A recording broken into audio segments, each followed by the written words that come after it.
Hello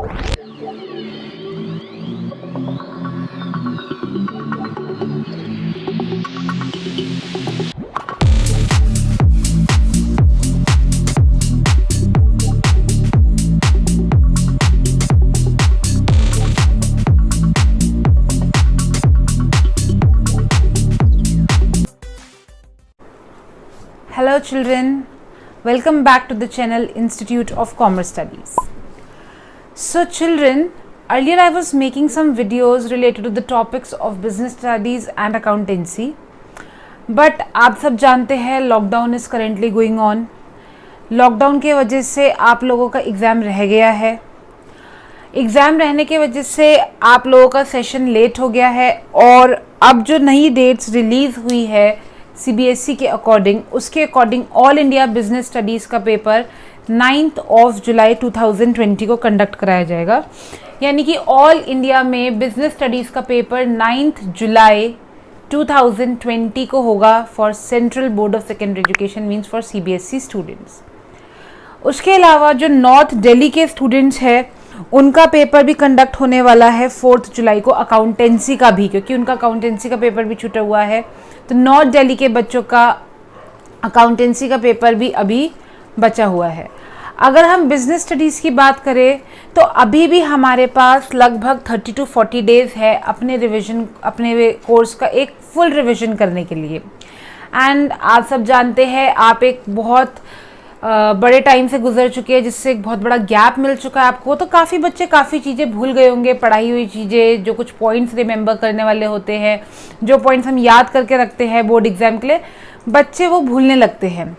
so children, I have decided कि आपके board exam जो अभी होने वाला है 9 जुलाई 2020 को, आपका जो BST का एग्ज़ाम होने वाला है, उसके लिए मैं आपका एक फुल कोर्स कवरेज वीडियो बनाऊंगी. इस वीडियो को हम 10 पार्ट्स में डिवाइड करेंगे, पार्ट 1 टू पार्ट 10. 10 से 12 दिन के अंदर अंदर आपकी सारी वीडियोस अपलोडेड हो जाएंगी, जिससे आप अपना पूरे बिजनेस स्टडीज़ का रिवीजन कर सकते हैं, including the videos for case studies. 2-3 videos में केस स्टडीज़ का ही बनाऊंगी, जिस तरह के क्वेश्चन एग्जाम में आते हैं. पूरा सैम्पल पेपर हम सॉल्व करेंगे ताकि आपका एक क्विक रिवीजन हो सके और आप अपने बोर्ड एग्ज़ाम में दोबारा से उसी परफॉर्मेंस के साथ परफॉर्म कर पाए, उसी अपने एक्सपीरियंस के साथ जो आपका था, उसी मेमोरी के साथ आप उसे सॉल्व कर पाए क्वेश्चन पेपर को, जो आपने इतने टाइम से मेमोराइज कर रखा था. आपको जो सब याद था वो दोबारा से याद हो जाएगा. सो इसी ऑब्जेक्टिव के साथ मैं ये वीडियो बना रही हूँ. ये वीडियो 10 पार्ट्स में बनेगी और हर पार्ट में हम थोड़ा थोड़ा सिलेबस कवर करते रहेंगे. Obviously it is not possible कि हर चैप्टर का हर टॉपिक कवर किया जा सके. सो मैं कुछ बनाऊंगी इम्पॉर्टेंट टॉपिक्स जो आपको याद हो जाए और जो आपके एग्जाम्स में आना थोड़े ज़्यादा इंपॉर्टेंट होते हैं, कि वो आने की चांसेस ज़्यादा होते हैं. उन टॉपिक्स पे हम डिस्कशन करेंगे. तो हमारी फर्स्ट वीडियो यानी पार्ट 1 में, full course coverage revision videos में, पार्ट 1 वीडियो में हम पढ़ेंगे management, effectiveness and efficiency, principles of Henri Fayol, techniques of Taylor and dimensions of business environment. आप जानते हो इसमें आपकी 3 यूनिट्स कवर हो रही है. 3 यूनिट्स हम एक पार्ट में इंपॉर्टेंट पॉइंट्स इसके पढ़ेंगे ताकि हम सेकेंड पार्ट में आने तक 4th यूनिट तक आ जाए.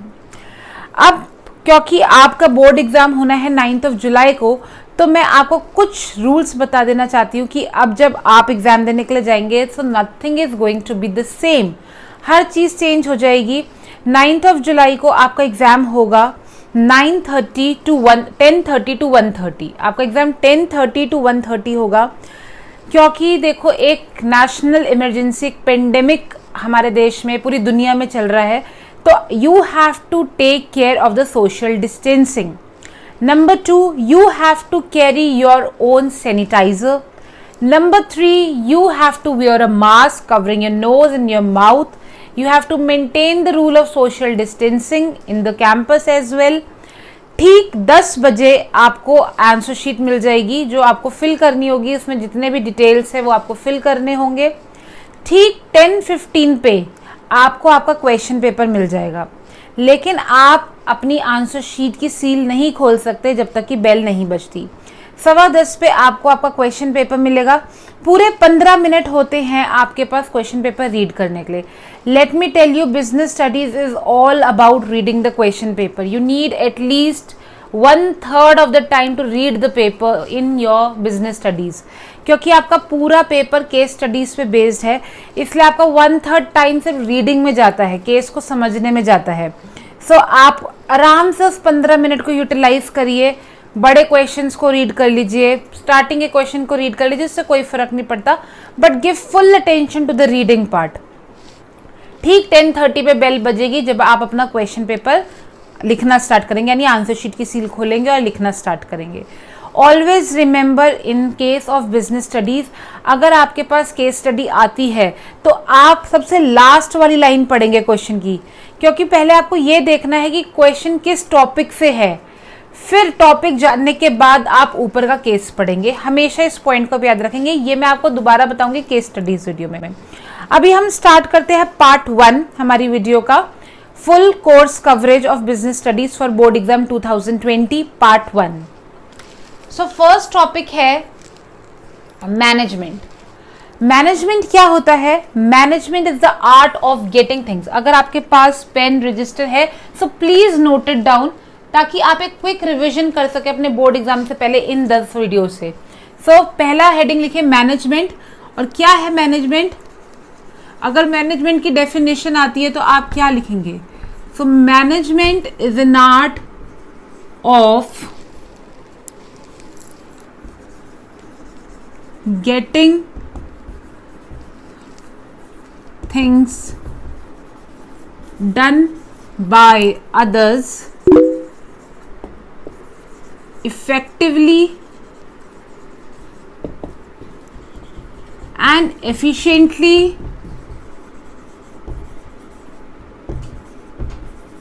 in order to achieve the goals। Management क्या है? मैनेजमेंट एक आर्ट है कि किस तरीके से आप अपना काम दूसरों से करवा सकते हैं इफेक्टिवली एंड एफिशिएंटली। क्यों करवाना है काम? ताकि आप अपने गोल तक पहुंच सके। अपना काम दूसरों से करवाने की कला, ताकि आप अपने ऑब्जेक्टिव तक पहुंच सके इफेक्टिवली एंड एफिशिएंटली, उसी को कहते हैं management. Hope it is clear, because it is a revision video, we will do it in short. Now come to these two words, effectiveness and efficiency. Our second point is effectiveness and efficiency. ना इससे related 1 mark का एक question जरूर आता है। Effectiveness और efficiency में क्या डिफरेंस होता है? Suppose there are 2 people, person A and person B.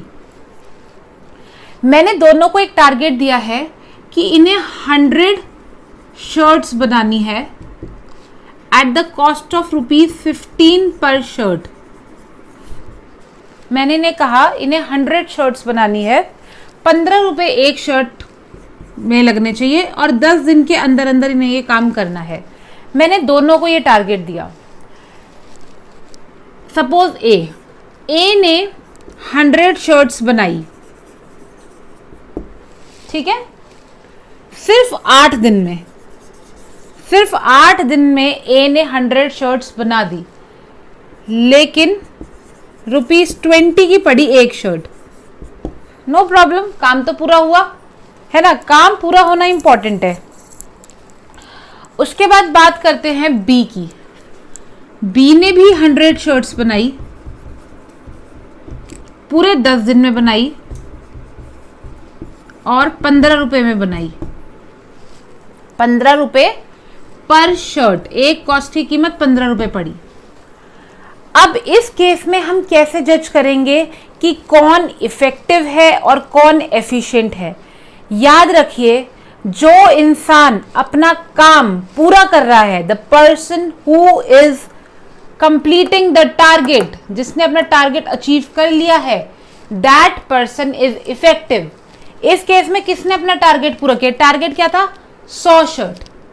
ए ने भी टारगेट पूरा किया, बी ने भी टारगेट पूरा किया, यानी कि ए भी इफेक्टिव है और बी भी इफेक्टिव है। The person who achieves the target is effective.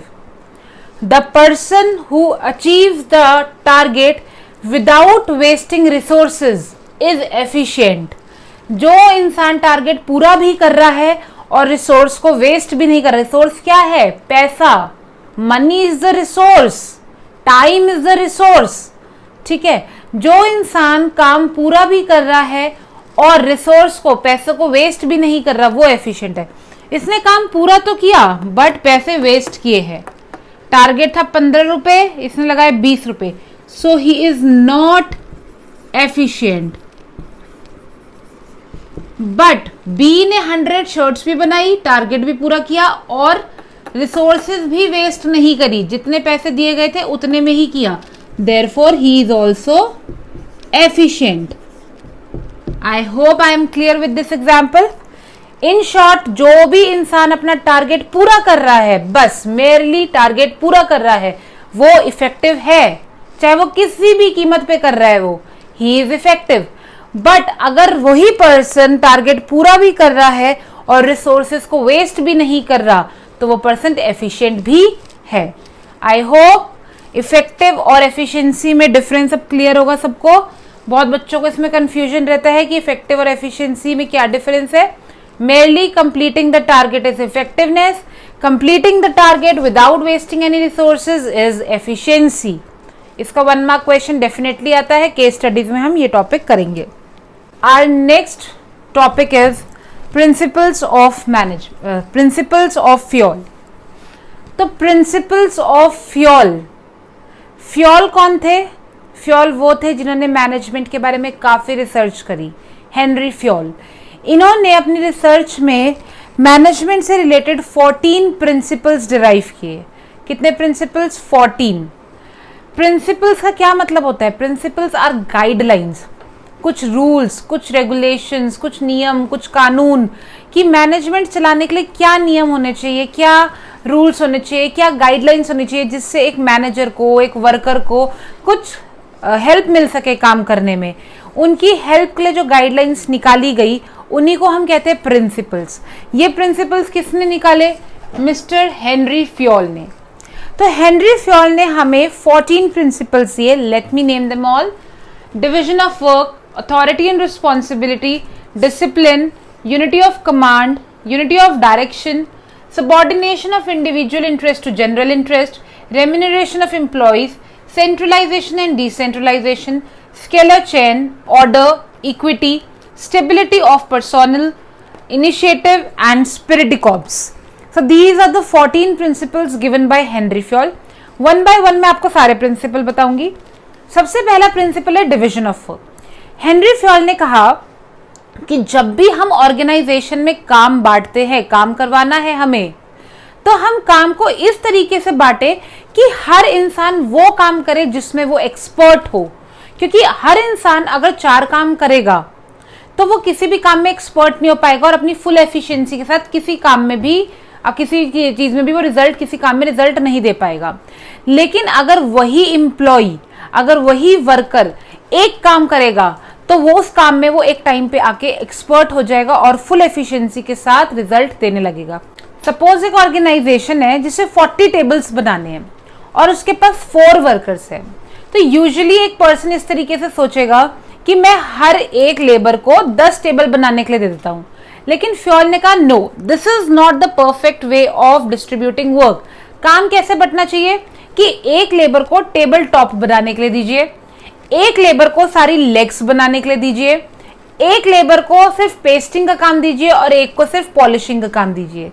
इसके पीछे रीजन ये है कि जब एक लेबर एक ही काम को बार बार करेगा तो उस काम में वो एक्सपर्ट हो जाएगा और उसकी एफिशिएंसी उस काम में बढ़ने लगेगी. उसी की जगह अगर एक लेबर चारों काम करेगा तो वो किसी भी काम में एक्सपर्ट नहीं हो पाएगा. सो डिविजन ऑफ वर्क ने यही कहा कि distribute work as per the expertise, as per the specialisation. एक पर्सन एक ही काम करे जिसमें वो स्पेशलिस्ट है.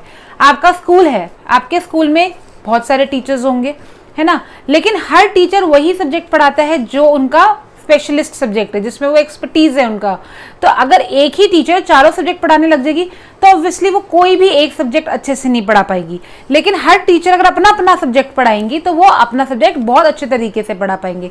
इसी को कहते हैं division of work. Second principle is authority and responsibility. Authority and responsibility का क्या मतलब होता है? अथॉरिटी का मतलब होता है power to take decision. Authority का क्या मतलब है? Authority means power to take decision, मेरे पास डिसीजन लेने की पावर है। और रिस्पॉन्सिबिलिटी का क्या मतलब होता है? ऑब्लिगेशन टू डू वर्क, मतलब मेरी जिम्मेदारी है, मुझे ये काम करना है, मुझे ड्यूटी दी गई है, दिस इज माई रिस्पॉन्सिबिलिटी। तो ये प्रिंसिपल में हेनरी फ्योल ने कहा अगर आप किसी भी इंसान को कोई रिस्पॉन्सिबिलिटी देते हैं, कोई ड्यूटी देते हैं, तो उसके साथ उसे एक सर्टेन अमाउंट ऑफ अथॉरिटी भी देना जरूरी है। फॉर एग्जाम्पल, आप अपने स्कूल के कैप्टन बनते हैं, आप अपने स्कूल के कैप्टन बने, आपके प्रिंसिपल ने, आपके हेडमिस्ट्रेस ने आपको एक ड्यूटी दी, एक responsibility the that this is your duty, campus में ये चीज होनी चाहिए। आप अपने आप को, अपने काम को अच्छा प्रूफ करना चाहते हो, अपनी रिस्पॉन्सिबिलिटी दिखाना चाहते हो, yes I am a responsible boy, I am a responsible girl, तो आप क्या करेंगे? आप उस काम को करवाएंगे। ठीक है, कैसे कराएंगे? जब आप थोड़े बहुत छोटे मोटे डिसीजंस खुद से लेने की आपके पास इजाजत होगी तभी आप कर पाएंगे। अगर आपको हर छोटे डिसीजन लेने के लिए बार बार मैम के पास जाना पड़ेगा तो मैम बोलेगी you are not able to do it yourself. It means, यानी कि जब आपको कोई रिस्पॉन्सिबिलिटी दी गई है तो उसके साथ एक certain amount of authority, decision लेने की पावर भी आपको मिलनी चाहिए, तभी आप अपनी रिस्पॉन्सिबिलिटी अच्छे से निभा पाएंगे। नंबर थर्ड प्रिंसिपल है डिसिप्लिन। डिसिप्लिन कहता है every work should be done in a discipline manner, systematic manner, ताकि रूल्स एंड रेगुलेशंस के साथ सारा काम होना चाहिए ताकि एक सक्सेसफुल ऑर्गेनाइजेशन बन सके। Come to the next one, unity of command, very important. Unity of command कहता है, ये मैं यूनिटी ऑफ कमांड का डायग्राम बना रही हूं, ये एक मैनेजर है, ये सबऑर्डिनेट्स है, ऑलराइट। ये मैनेजर इन सबऑर्डिनेट्स को काम दे रहा है, परफेक्ट। सेकंड केस, ये मैनेजर है, ये मैनेजर 2 है, सेम वही सबऑर्डिनेट्स है। मैनेजर 1 ने इन तीनों को काम दिया और मैनेजर 2 ने भी इन दोनों को काम दिया। अब यूनिटी ऑफ कमांड कहता है कि एक सबऑर्डिनेट एक ही मैनेजर से ऑर्डर लेगा, एक सबऑर्डिनेट के ऊपर एक से ज्यादा मैनेजर नहीं होना चाहिए। क्यों? क्योंकि अगर इस मैनेजर ने कहा आई वांट कैश सेल्स, तो तीनों सबऑर्डिनेट को पता है कि हमें सेल सिर्फ कैश में करनी है। लेकिन मैनेजर 1 ने कहा यहाँ पे आई वांट कैश सेल्स, और मैनेजर 2 ने कहा I want sale whether cash और क्रेडिट, मुझे चाहे कैश में बेचो या क्रेडिट में बेचो, मुझे सेल चाहिए। अब सबऑर्डिनेट 2 और 3 किसके अकॉर्डिंग काम करेंगे? मैनेजर 1 के अकॉर्डिंग जो कह रहा है कैश में बेचो, ये सब मैनेजर 2 के अकॉर्डिंग जो बोल रहा है बस सेल करो, चाहे कैश में चाहे क्रेडिट में। So it creates a situation of confusion among the subordinates. Also subordinates को एक मौका मिल जाता है ब्लेम गेम खेलने का कि मेरी गलती नहीं है, मुझे तो ये ऑर्डर्स थे, है ना, क्योंकि वो अपनी गलती किसके ऊपर डाल देंगे? दूसरे मैनेजर के ऊपर डाल देंगे। सो इसीलिए हेनरी फ्योल ने कहा there should be 1 head over 1 employee. Fifth principle is unity of direction. जैसे भी हमने यूनिटी ऑफ कमांड में पढ़ा कि एक मैनेजर के अंडर एक एम्प्लॉय ही होना चाहिए, यानी कि एक सबऑर्डिनेट को एक से ज़्यादा मैनेजर से ऑर्डर्स नहीं मिलने चाहिए, क्योंकि अगर एक एम्प्लॉय को एक से ज़्यादा मैनेजर से ऑर्डर मिलेंगे तो एम्प्लॉय अल्टीमेटली कंफ्यूज हो जाएगा, उसे नहीं पता चलेगा कि मुझे मैनेजर 1 के ऑर्डर्स को मानना है या मैनेजर 2 के ऑर्डर्स को मानना है। Come to the next principle which is unity of direction. Unity of direction कहता है कि पूरे एक डिपार्टमेंट का, पूरे एक प्लान का एक हेड होना चाहिए। फॉर एग्जाम्पल, एक ऑर्गेनाइजेशन है जिसमें 2 डिपार्टमेंट्स है, ऑटोमोबाइल ऑर्गेनाइजेशन है जिसमें 2 डिपार्टमेंट्स है, एक बनाता है ऑटो रिक्शा और एक बनाता है स्कूटर, ये 2 डिपार्टमेंट्स है, ठीक है। तो पूरे ऑटो रिक्शा वाला प्लान का एक मैनेजर होगा, पूरे प्लान का, और पूरे स्कूटर वाले प्लान का एक मैनेजर होगा। It means 1 manager over 1 plan. This is known as unity of direction. The sixth principle that we study is, just be careful, subordination of individual interest to general interest. Now children, what is the meaning of this principle? इस principal का मतलब है कि अपने individual interest को side में रखते हुए जनरल इंटरेस्ट को ज़्यादा इंपॉर्टेंस देना. I give you a short example. एक ऑर्गेनाइजेशन है जिसमें एक एम्प्लॉयर ने अपने एम्प्लॉय से कहा कि उसे मार्केट से 100 टन्स रॉ मटेरियल लेकर आना है, 100 टन रॉ मटेरियल लाना है. एम्प्लॉय ने सोचा ठीक है मैं मार्केट से लेकर आता हूँ, बट बाई चांस ऐसा हुआ कि जो रॉ मटेरियल उस एम्प्लॉय को लाना था, उसी रॉ मटेरियल का व्यापार यानी उसी रॉ मटेरियल का बिजनेस उस एम्प्लॉय का बेटा करता था.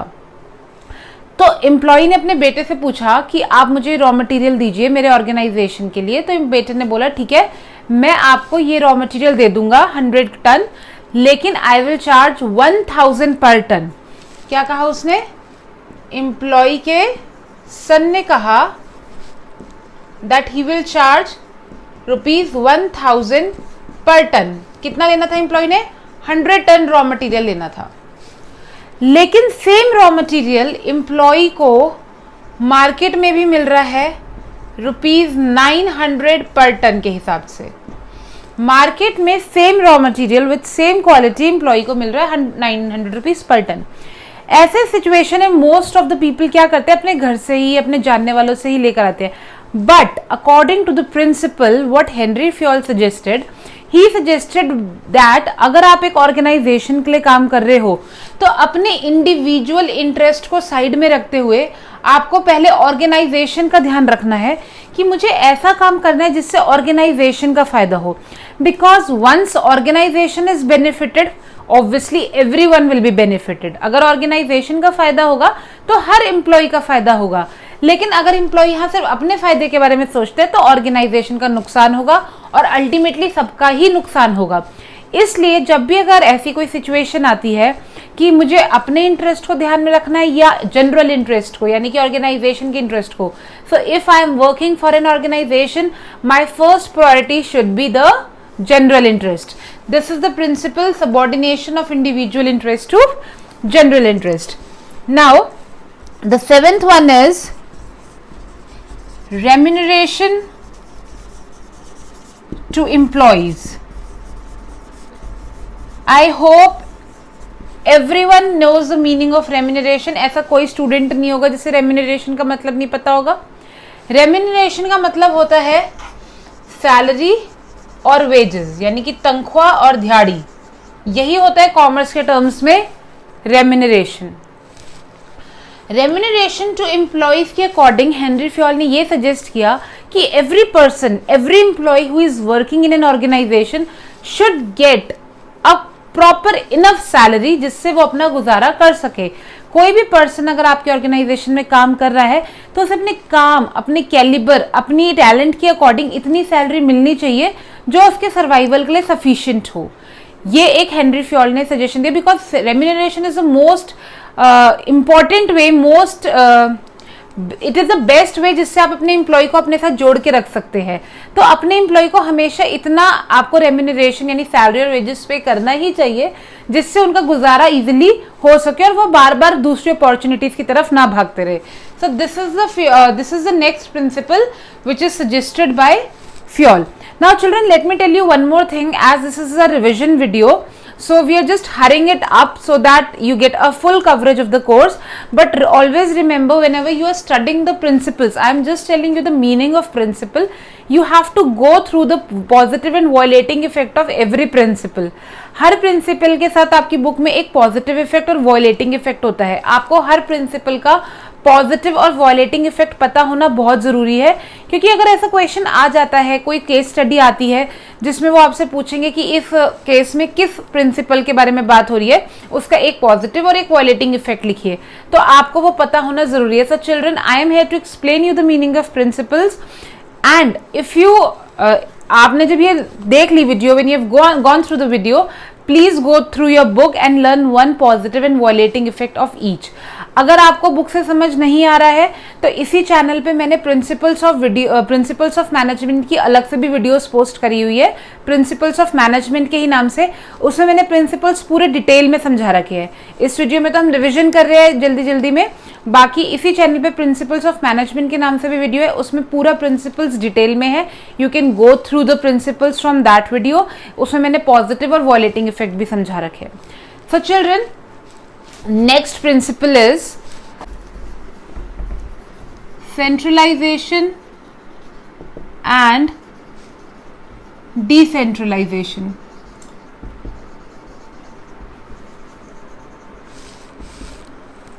Now children, what is the meaning of centralization and decentralization? Centralization means in the center and decentralization means distributed. There are two scenarios. मैं आपको दो सिनेरियोज बताऊंगी. You tell me which is the better scenario for any organization. एक organisation है जो centralisation follow करती है और एक ऑर्गेनाइजेशन है जो डिसेंट्रलाइजेशन फॉलो करती है. So you just suggest me कि कौन सा बेटर है. एज पर सेंट्रलाइजेशन, जो ऑर्गेनाइजेशन सेंट्रलाइजेशन फॉलो करती है उसमें सारी पावर एक पर्सन के हाथ में, इन the centre. He is a supreme authority who takes all the major decisions. He gives his decisions to his subordinates and they have to follow it. यानी कि एक मेन पर्सन है जो सारे डिसीजंस लेगा, वो सारे डिसीजन लेके अपने सबॉर्डिनेट्स को बताएगा और सबॉर्डिनेट्स को वही फॉलो करना होगा. नो इफ नो बट, जो बोल दिया वही होगा, in the centre. Now second organisation है जो डिसेंट्रलाइजेशन फॉलो करती है. डिसेंट्रलाइजेशन में जो मैनेजर है वो क्या करता है, जो हेड है, he distributes authority in all the departments. वो अपनी अथॉरिटी सारे डिपार्टमेंट्स में इक्वली डिवाइड कर देगा. For example purchase department, sales department, HR department, finance department, marketing department. There are so many departments. सारे डिपार्टमेंट्स में सेंटर ने क्या करी, अथॉरिटी डिस्ट्रीब्यूट कर दी कि सब अपने अपने डिपार्टमेंट के डिसीजंस खुद लो, मेरा कोई रोल नहीं है. पूरे distribution of authority, that is known as decentralisation. So which is the better way? Some people say centralization is better because the person who is sitting in the center is the most experienced person, most intelligent person. He can take the better decision. Some people say decentralization is very good because people sitting at their own department are more aware of their departments and they can take a better decision. But as per Henry Fayol, he said neither centralization nor decentralization is good for any organization. There should be neither complete centralization nor complete decentralization. There should always be a balance between centralization and decentralization. हमेशा एक organisation में ऐसा atmosphere होना चाहिए जहाँ पे एक balance maintain हो सेंट्रलाइजेशन एंड डिसेंट्रलाइजेशन में. It means the supreme authority should be in the centre but little decisions, not much crucial decisions should be given in the hands of departments. Major decision centre ही ले, लेकिन छोटे मोटे decisions अपने departments के लिए departments को authority दे देनी चाहिए. So this is the proper way of working where there is a balance between centralisation and decentralization. Come to the next principle, which is scalar chain. Now children, let me tell you, this is very important principle. Most of the time this principle comes in exams. Maybe this time also come, maybe it will not come, it will come in one word, but it is very important. Now what is scalar chain? I'll make one diagram and then I'll explain. Now children, this is an organization. Here this is A. He's sitting at the top. Then under A, two people are working, B and C. Then under B and C, two people are working again, D and E. And under D and E, two people are working again, F and G. Now the thing is, when you're working in an organization, you have to follow some rules. आपको कुछ rules follow करने होते हैं. उन्हीं rules का एक part है scalar chain. Scalar chain के according if this person D wants to communicate to C, अगर डी सी से कुछ कम्युनिकेट करना चाहता है, wants to have a meeting with C और he want to take some decision along with C, then how he will talk to, how he will communicate to C. He will pass his message to B, B will pass the message to A and A will pass the message to C. This is how D and C will communicate. Means D cannot directly communicate with C. D directly C से communicate नहीं कर सकता. He has to follow this scalar chain. This is a formal scalar chain which has to be followed in every organization. Okay, so if F wants to communicate to E, he cannot contact directly. They have to follow one chain. F to D, D to B, B to A to C, and C to E. This is known as scalar chain. But children, there are some times, there is some case of emergency, some urgent things are there when people need to communicate in very instantly. They want to communicate. For example, in case of emergency, F wants to communicate to G instantly, immediately they want to communicate, because there is some case of emergency, there is some urgent time, they want to take a quick decision, कुछ जल्दबाजी वाला काम है, emergency का time है, F को directly G से जल्दी बात करनी है, so they can talk to each other in case of emergency. In case of emergency, they can talk to each other. So this talking to each other, this is an exception of scalar chain. What is it? This is an exception of scalar chain. Exception means जो scalar chain को follow नहीं करता.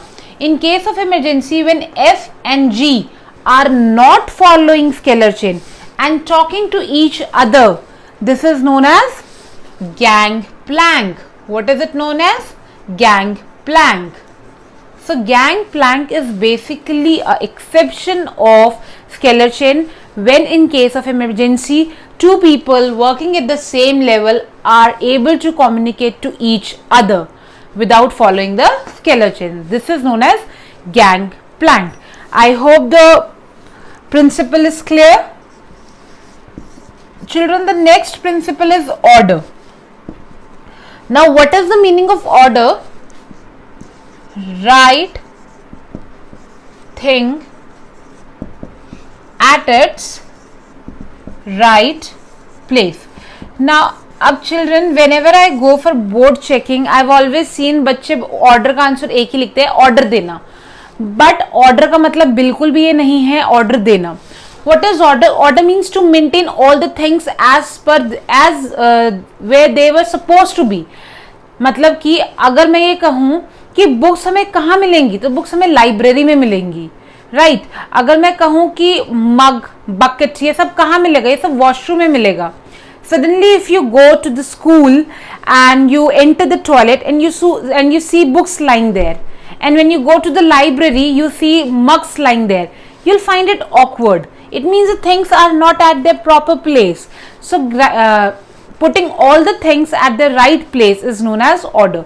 हर चीज को उसकी सही जगह पे रखना और हर इंसान को उसकी सही पोस्ट देना, इसी को ऑर्डर कहते हैं.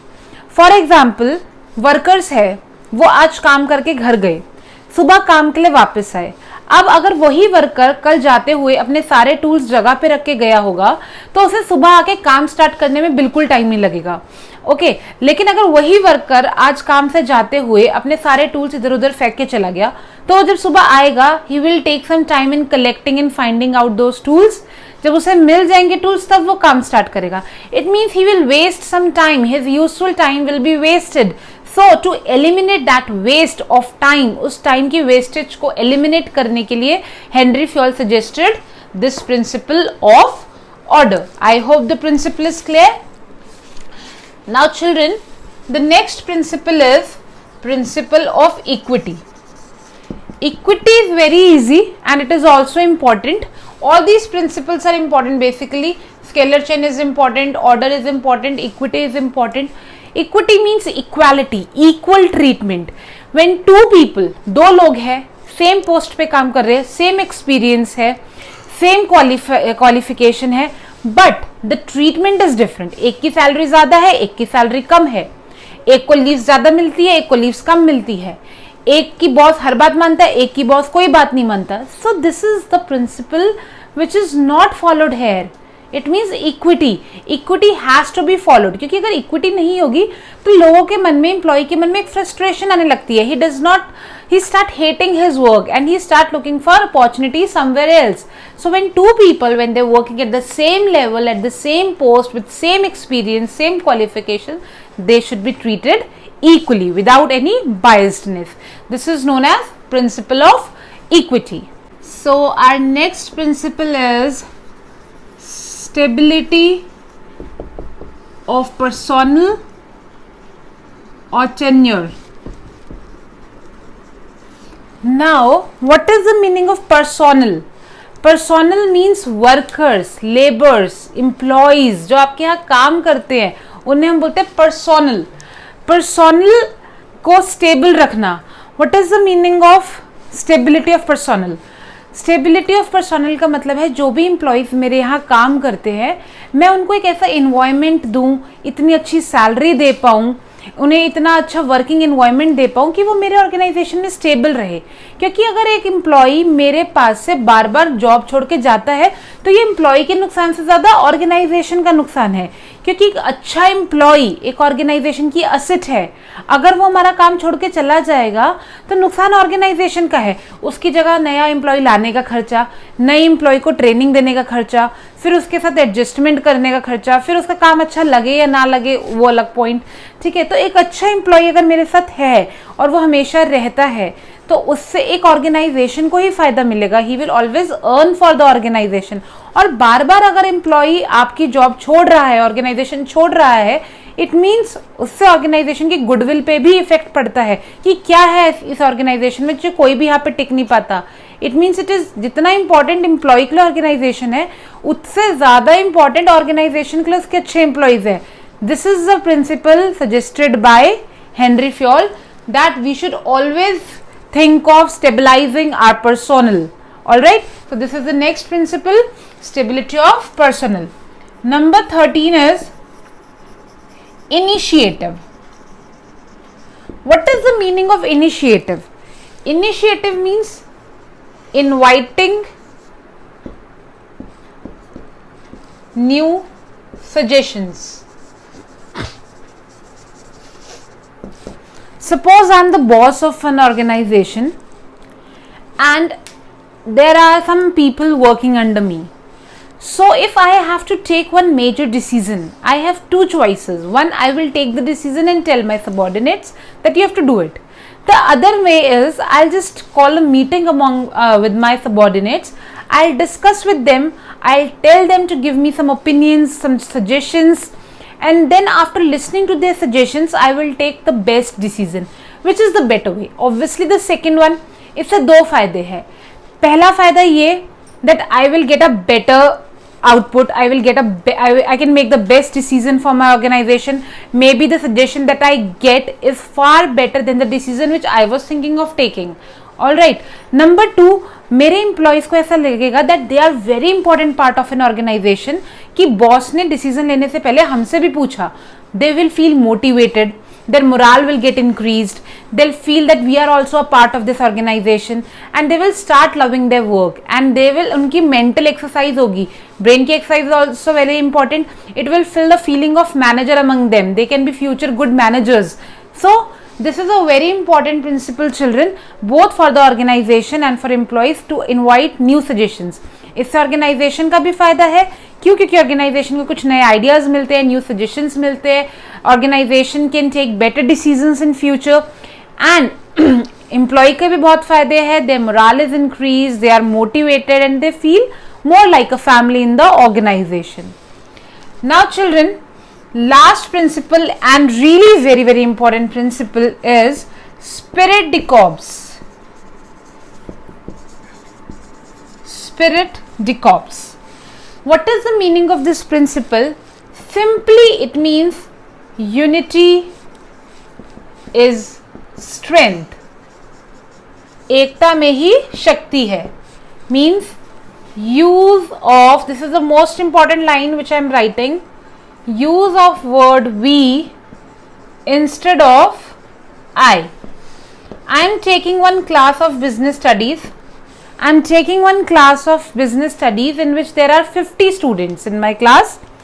मैंने अपने 50 स्टूडेंट्स से बोला, बच्चों मेरे को बिजनेस स्टडीज आती है, मैं तुम सबके 100% मार्क्स लाऊंगी, दिलवाऊंगी तुम्हें. और बच्चों ने मुझे क्या कहा कि मैम आप ला के दिखाओ, हम तो कुछ लिखेंगे ही नहीं एग्जाम पेपर में. बोलेंगे ना, means I am nothing without them. और यही बात अगर मैं ऐसे बोलूं कि चिल्ड्रन हम सब बिजनेस स्टडीज पढ़ेंगे और हम सब मिलके 100% रिजल्ट लाएंगे.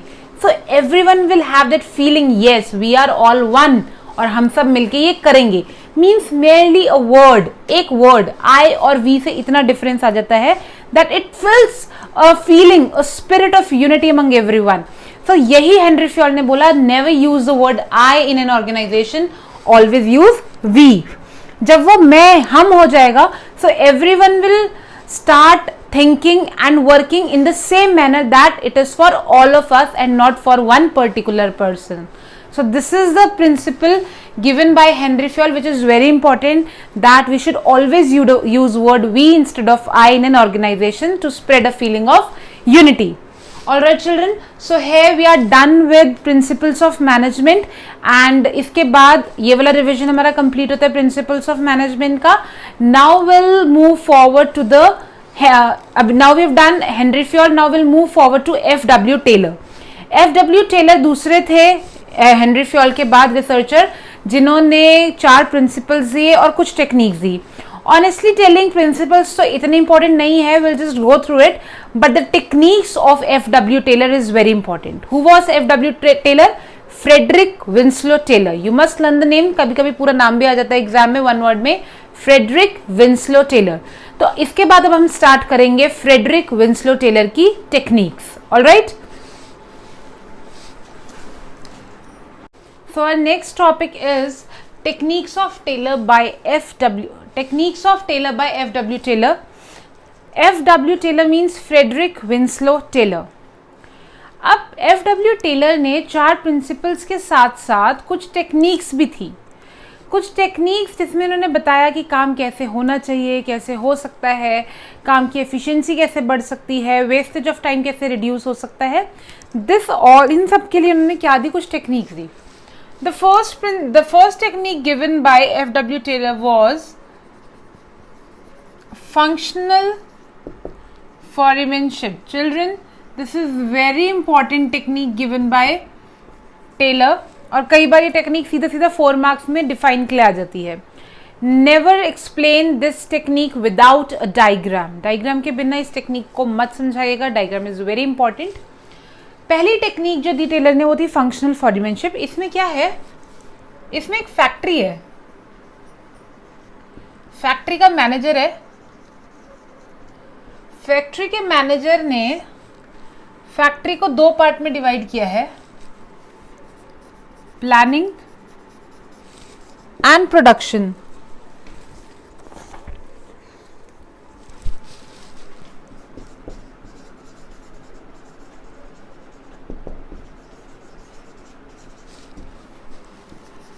प्लानिंग ऑफिसर के अंडर 4 लोग हैं. Route clerk, instruction card clerk,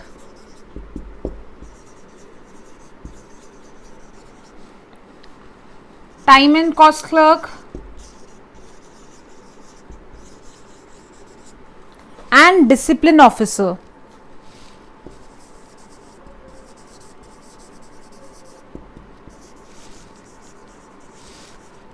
then similarly production officer के अंडर भी 4 लोग हैं. गैंग बॉस,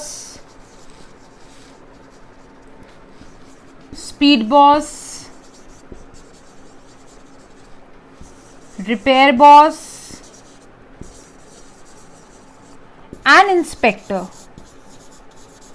और इन सब के अंडर जो लोग काम कर रहे हैं, इन सब के अंडर वो है workers. This is the diagram for functional foremanship. Now I will explain you the diagram. एक फैक्ट्री मैनेजर है, उसने अपने अंडर 2 डिपार्टमेंट्स बनाए, planning and production.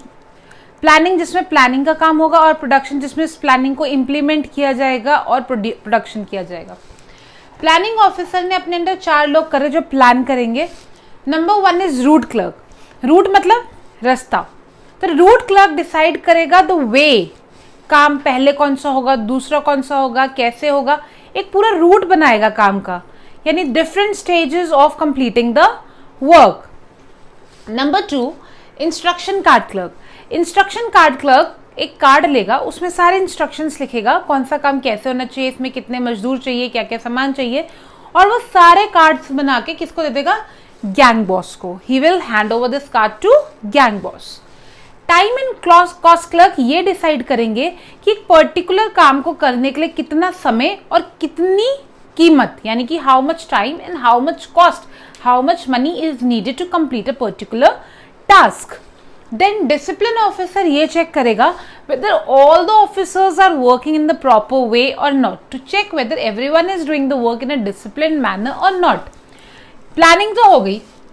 Now the actual works come. Production officer ने भी अपने अंदर 4 लोग रखे. सबसे पहले है gang boss. He is the leader, he is the main person who will see सारे मशीन्स, सारे लेबर, सारे टूल्स सही कंडीशन में अवेलेबल है या नहीं है. काम करने के लिए जो रिसोर्सेज चाहिए, जितने पैसे चाहिए, जितने लेबर चाहिए, क्या वो सही अमाउंट में हमारे पास है या नहीं है. So he is basically the leader. Number 2 is speed boss. He will see whether the work is going in the prescribed speed or not. ऐसा तो नहीं है काम करने में बहुत ज़्यादा देरी हो रही है, जितना टाइम हमने सोचा था उससे कई ज़्यादा टाइम हमको लग रहा है. So he will regularly check the speed of the work. Repair boss का काम होता है lubricating the machines. किसी भी समय wear and tear हो सकता है मशीन में, and once there is wear and tear in the machine, machine की लाइफ खत्म हो जाती है, काम कई दिनों के लिए रुक जाता है, लेबर खाली बैठ जाता है. तो इसलिए टाइम टू टाइम चेक करना whether machines are always in the working condition और not, if they need repair और नॉट. यही काम होता है रिपेयर बॉस का. इंस्पेक्टर का काम क्या होता है, इंस्पेक्टर देखता है कि जो हमने प्लान किया था कि मुझे इतना रिजल्ट देना है, मुझे 100 यूनिट्स बनानी है, मुझे 1000 यूनिट बनानी है, जो हमने प्लान किया था और जो हमने एक्चुअली में प्रोड्यूस किया है, क्या वो दोनों बराबर हैं. ऐसा तो नहीं जो मैंने प्लान किया था उससे बहुत ही कम बनाया है, या जो मैंने प्लान किया था उससे बहुत ही ज्यादा बना दिया. दोनों ही चीजें गलत है. प्लानिंग के अकॉर्डिंग रिजल्ट सही आया है या नहीं आया, यही चेक करना काम होता है इंस्पेक्टर का. ये सब अपना काम करवाते हैं वर्कर से. किससे करवाते हैं, worker. This is the first technique of Taylor. What, functional foremanship. Now children, there is one question in this technique. ये जो टेक्निक है टेलर की, ये हेनरी फ्योल के एक प्रिंसिपल को वॉयलेट करती है, यानी कि फॉलो नहीं करती. तो अभी हमने इससे पहले हेनरी फ्योल के प्रिंसिपल्स पढ़े थे, तो बताइए हेनरी फ्योल का कौन सा प्रिंसिपल है जिसे ये टेक्निक वॉयलेट कर रही है. Just have a guess. The answer is unity of command. Unity of command में मैंने आपको बताया था कि एक वर्कर के ऊपर एक हेड होगा, यानी एक वर्कर ऑर्डर कितने हेड से लेगा, एक हेड से, एक से ज्यादा हेड्स नहीं. पर इस केस में आप देखिए कि वर्कर कितने हेड से ऑर्डर ले रहा है, 8 हेड. एक नहीं 8 हेड से ले रहा है. ये चारों और ये चारों 8 हेड है. 8 हेड मिलके ऑर्डर दे रहे हैं वर्कर को. Means worker is at a time getting orders from 8 bosses, whereas unity of command कहती है that a worker should get order from 1 boss at a time. Therefore, this technique of Taylor is violating the principle unity of command of Henry Fayol. This is the first principle, the first technique of F.W. Taylor, children. इसकी definition आप अपने words में लिख सकते हैं जो मैंने अभी आपको बताई. You can see in the book also, और you can write it in your own words. जो मैंने आपको समझाया सिंपली उसे एक्सप्लेन करिए डायग्राम के बाद, you will get full marks. Alright, now will come to the second technique of Taylor. And our second technique is work study. This is also equally important. मैं कुछ important techniques ही करा रही हूँ आपको. There are some more like simplification and standardization that we have not done. They are not much important. You can just go through it from the book. Number second technique is work study. Work study में Taylor ने 4 techniques the. Number 1 is method study. Number 2 is motion study. Number 3 is time study. And number 4 is fatigue study.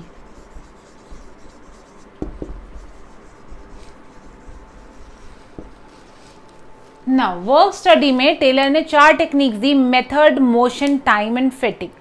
Method study में Taylor ने कहा we should always plan the best way of doing the work. हमें ये पता होना चाहिए कि काम करने का बेस्ट मेथड, बेस्ट वे क्या है। So planning the best way of doing the work is method study. Number 2 उसने कहा motion study. This is finding out the best way of doing work. What is method study? Finding best way of doing work. Number 2 is motion study. Now very important point, eliminating unnecessary movement. This is the point which you have to write. This is the point which will get you marks in board examination. Eliminating unnecessary movement. Motion study में Taylor ने कहा कि unnecessary movements को हटा दो। जैसे अगर पुराने ज़माने की बात की जाए, एक मैसन जब काम करता था, मैसन कौन होता है? मजदूर, लेबर। जब वो काम करता था तो वो प्लास्टर करते हैं जब बिल्डिंग में, तो ब्रिक को ले जाके प्लास्टर करने में उसके 14 मूवमेंट्स होते थे टोटल मिला के। धीरे धीरे वो काम स्लो अप होने लग गया, कुछ अननेसेसरी मूवमेंट हटने लग गए। अब एक मजदूर जब अपना ईंट को लेके जाता है और उसे प्लास्टर करने तक उसके टोटल 4 मूवमेंट होते हैं। 10 मूवमेंट एलिमिनेट कर दिए गए, अननेसेसरी थे, जिसकी जरूरत नहीं थी। 10 मूवमेंट में अगर वो 20 सेकंड 30 सेकंड भी बचाएगा, यानी कि हाफ मिनट, और 100 मजदूर है तो वो कितना टाइम बताएंगे, और हजारों लाखों मजदूर है तो वो कितना टाइम बचाएंगे। इसलिए एक एक सेकंड इंपॉर्टेंट होता है। मोशन स्टडी में यही बताया गया, टू एलिमिनेट अननेसेसरी मूवमेंट, ताकि हम अपना टाइम बचा सके और हमारा काम ज़्यादा एफिशिएंसी के साथ हो सके। Number 3 is time study, in which we determine time required to complete a task. हम कोई भी काम शुरू करने से पहले, मानो मुझे कोई बिल्डिंग बनवानी है, तो मुझे पता होना चाहिए कि मुझे किस टाइम तक ये बिल्डिंग का प्रोजेक्ट खत्म करवाना है। There should be a time which should be prescribed, which should be pre planned, कि हाँ इतने टाइम तक ये काम खत्म हो जाना चाहिए। This is what is known as time study. Now very important last one, fatigue study. It determines time intervals needed by an employee। इसका क्या मतलब होता है? Fatigue study.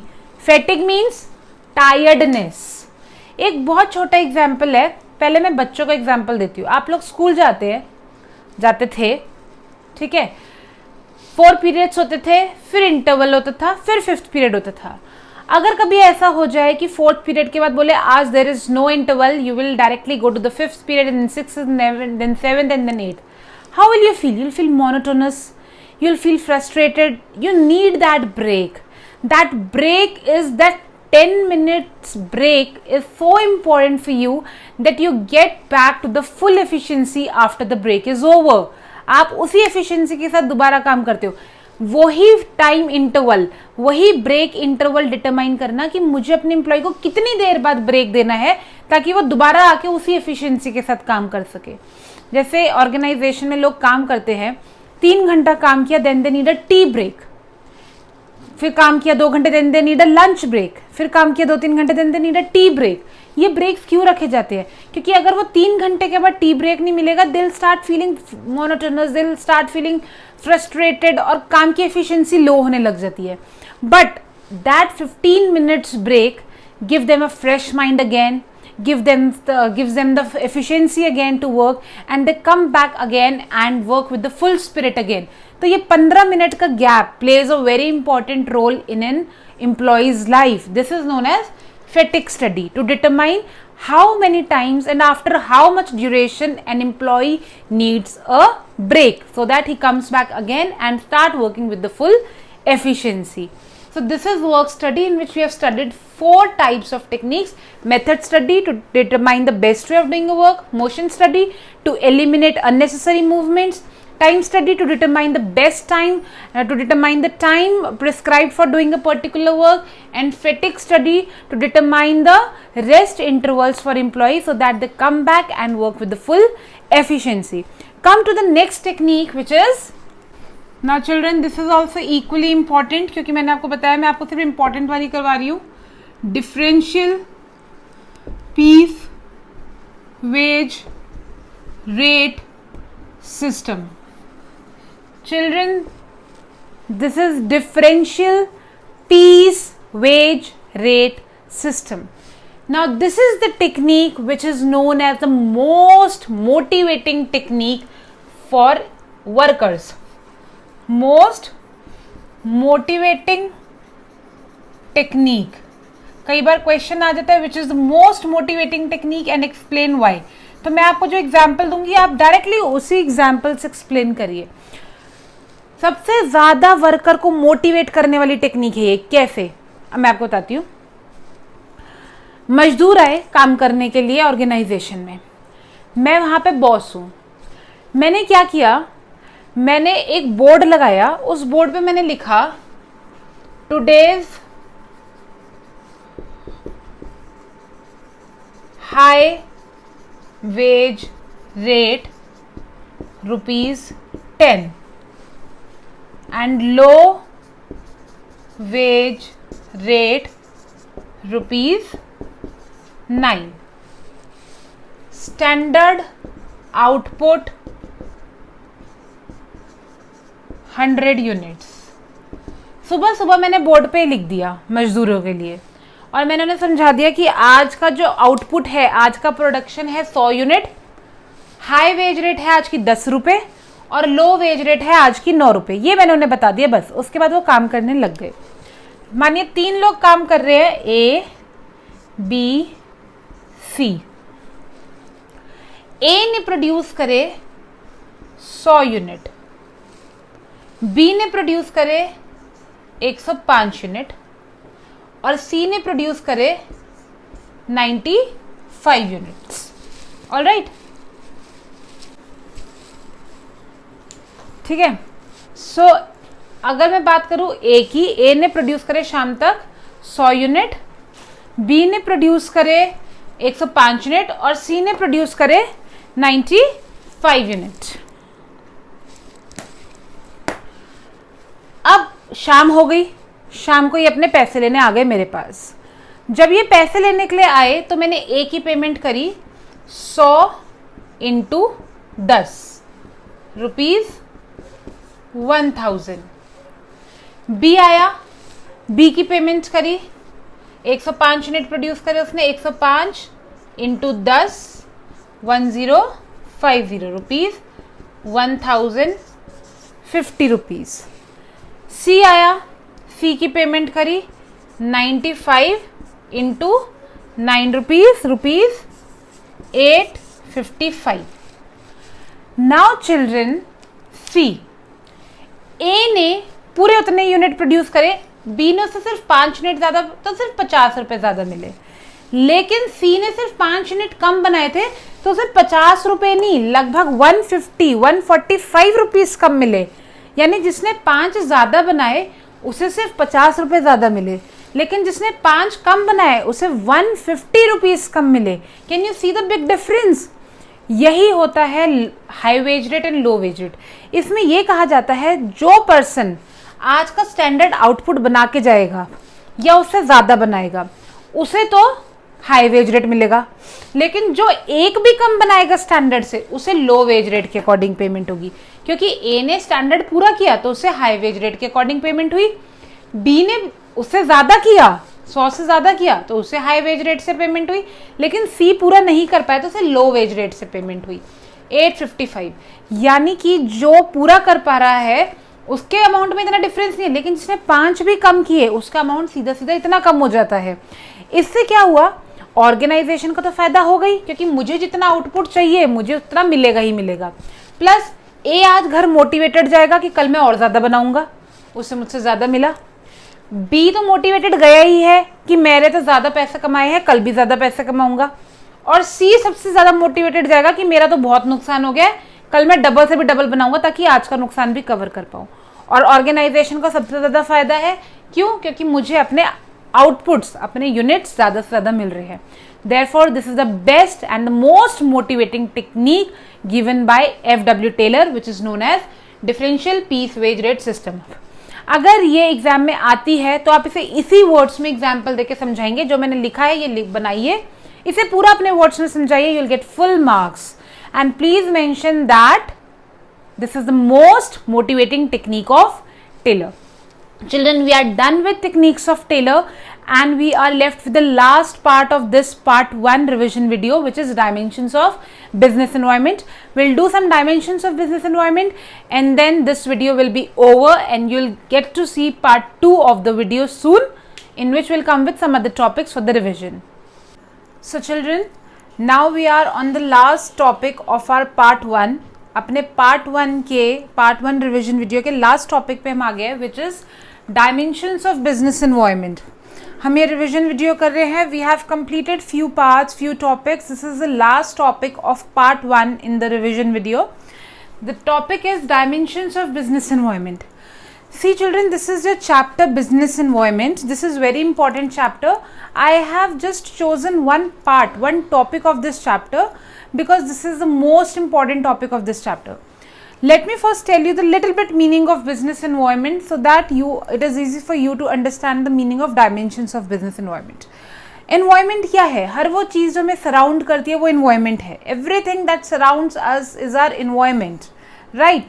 सो उसी तरह हर वो चीज़ जो बिजनेस को सराउंड करती है, जो बिजनेस पे इफेक्ट डालती है, जिससे बिजनेस पे असर पड़ता है, वो बिजनेस का एनवायरनमेंट है. चाहे वो गवर्नमेंट के रूल्स हो, गवर्नमेंट पॉलिसीज़ हो, चाहे वो कस्टमर हो, चाहे वो होलसेलर हो, चाहे वो सप्लायर हो, चाहे वो मार्केट पॉलिसीज़ हो, चाहे वो कंपटीशन हो, हर वो चीज़ जो बिजनेस पे इफेक्ट डाल रही है वो क्या बनाती है? वो बनाती है बिजनेस एनवायरनमेंट. सो बिजनेस एनवायरनमेंट के कुछ कॉम्पोनेंट्स है. The components of business environment is divided into two parts, internal environment and external environment. कोई भी बिजनेस है, हर बिजनेस को दो चीज़ें इफेक्ट करती है, अंदरूनी और बाहर की. Inside the business and outside the business. जो चीज़ें बिजनेस को अंदर इफेक्ट करती है, अंदर की चीज़ें जो बिजनेस को इफेक्ट करती है वो क्या है? जैसे बिजनेस, मेरा ऑब्जेक्टिव क्या है, मेरे बिजनेस की पॉलिसीज़ क्या है, मेरे बिजनेस का मैनेजमेंट कैसा है, मेरे बिजनेस का स्ट्रक्चर कैसा है, what kind of a structure am I using in my business. ये कुछ इंटरनल एलिमेंट्स है जो बिजनेस को इफेक्ट करते हैं. जब चीज़ें बिजनेस के बाहर से बिजनेस को इफेक्ट करने लगती है वो बनाता है external environment. Those elements which affect the business from outside the organisation are known as external environment. External environment is further divided into two parts. अब बाहर की जो चीज़ें जो बिजनेस को अफेक्ट करती है वो एक्सटर्नल एनवायरनमेंट में आती है. अब बाहर की कुछ चीज़ें कुछ इंडिविजुअली इफेक्ट करती है और कुछ ग्रुप में इफेक्ट करती है. तो जो चीज़ें इंडिविजुअली अफेक्ट करती है उसे हम बोलते हैं माइक्रो एनवायरनमेंट या फिर ऑपरेटिंग एनवायरनमेंट या फिर स्पेसिफिक एनवायरनमेंट. और जो चीज़ें ग्रुप में बाहर से बिजनेस को अफेक्ट करती है उसे बोलते हैं मैक्रो एनवायरनमेंट या फिर general environment. Important word is specific and general, क्योंकि 1 मार्क में क्वेश्चन आ जाता है right two elements of specific environment, right two elements of general environment. और बच्चों को पता ही नहीं होता कि स्पेसिफिक क्या है और जनरल क्या है और खाली छोड़ाते हैं क्वेश्चन. जबकि क्या है, स्पेसिफिक माइक्रो है और जनरल मैक्रो है. ठीक है. तो जो चीज़ें बिजनेस को बाहर से इफेक्ट करती है इंडिविजुअली वो होती है माइक्रो या स्पेसिफिक एनवायरनमेंट, और जो चीज़ें बिजनेस को बाहर से इफेक्ट करती है ग्रुप में वो होती है मैक्रो यानी कि जनरल एनवायरनमेंट. तो बाहर से कौन सी चीज़ें हैं जो इंडिविजुअली इफेक्ट करती है? जैसे कस्टमर्स, सप्लायर्स, कॉम्पिटिटर्स, पब्लिक, ये इंडिविजुअली बिजनेस को इफेक्ट करते हैं बाहर से. और कौन सी चीज़ें हैं जो बिजनेस को बाहर से इफेक्ट करती है ग्रुप में? वो है economic environment, social environment, technological environment, political environment और लीगल एनवायरनमेंट. यही वाला जो आपका पार्ट है कंपोनेंट्स ऑफ बिजनेस एनवायरनमेंट का, जो एक्सटर्नल एनवायरनमेंट है, एक्सटर्नल एनवायरनमेंट में भी जो मैक्रो एनवायरनमेंट है, यही बनता है आपका डायमेंशंस ऑफ बिजनेस एनवायरनमेंट. यही क्या बनते हैं? Dimensions of business environment. Alright. यानी बिजनेस के जो बिजनेस एनवायरनमेंट के जो डायमेंशंस है वो ये 5 ही है. इन 5 में ही घिरा हुआ है हमारा बिजनेस. अब ये 5 डायमेंशंस क्या क्या है, let me explain it to you. इसके बाद मैं आपको ये भी बताऊंगी कि इसका क्वेश्चन एग्जाम में कैसे आता है. Economic environment. इकोनॉमिक मतलब पैसे का flow, income of people, rising funds in the economy. कितना पैसा है हमारे देश में, लोगों की इनकम कितनी बढ़ रही है, लोगों की डिमांड कितनी बढ़ रही है, कितनी कम हो रही है, सप्लाई कितनी बढ़ रही है, कितनी कम हो रही है, everything is related to the income, to the economy. तो ये सारे फैक्टर्स आते हैं इकोनॉमिक एनवायरनमेंट में।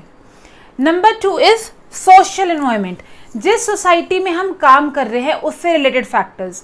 क्या सोसाइटी नई चीज़ों को एक्सेप्ट कर रही है, सोसाइटी को नया क्या चाहिए, सोसाइटी किस चीज़ को हटाना चाहती है, ये सारी चीज़ें जो सोसाइटी को कंट्रीब्यूट करती है वो होता है सोशल एनवायरनमेंट।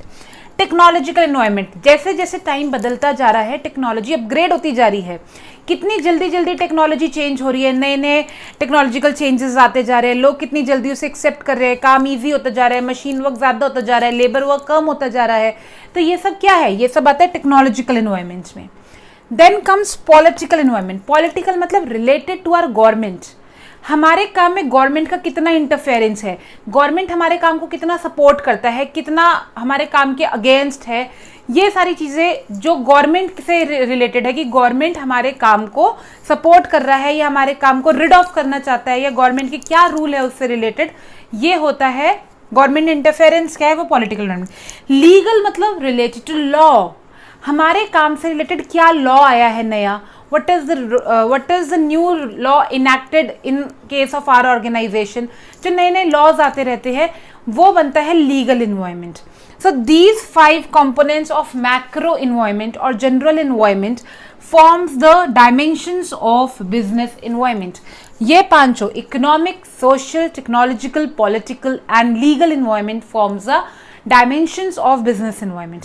अब इसका क्वेश्चन कैसे आता है children, you can see the question below on your screen when I am telling you. See, एक question है, I have told you earlier also, whenever there is a case study in the exam, you have to read the bottom line first.